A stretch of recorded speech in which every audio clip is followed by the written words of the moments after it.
As interest rates increase, it hurts affordability with homes. And the reason being is that the interest rate is related to the loan amount of the mortgage. And so as that interest rate increases, payments go up and it makes it more unaffordable for people in a lot of cases. Now what that could mean is that there could be fewer home buyers if interest rates go up. And so the big question is how does that have an impact on prices? And I think the answer depends on where you are in the country, and it's going to differ from location to location. So going back to, will higher interest rates decrease home values? Well, not necessarily. I think it's very location specific. It depends on how high interest rates get. It depends on what the inventory levels look like, how many buyers are buying monthly. So there's all these factors that come into play. But realistically, we're not going to see home buyer activity drop by half, which means that we're going to remain in a seller's market and prices are going to go up.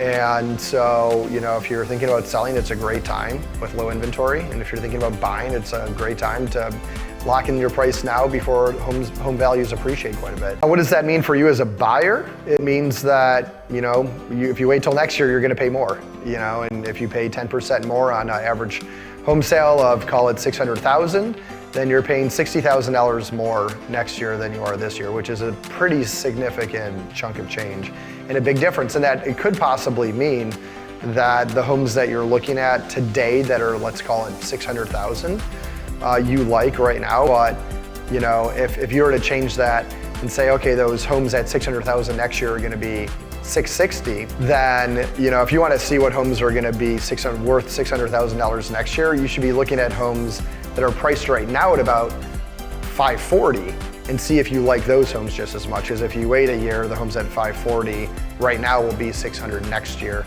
if we do see that 10% appreciation. And so you have to consider, how does that change your home search?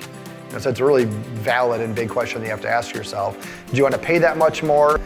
And or if you like what you see right now and you can actually afford what you see right now and it feels comfortable enough, I don't want anyone to get in an uncomfortable situation, then I wouldn't delay.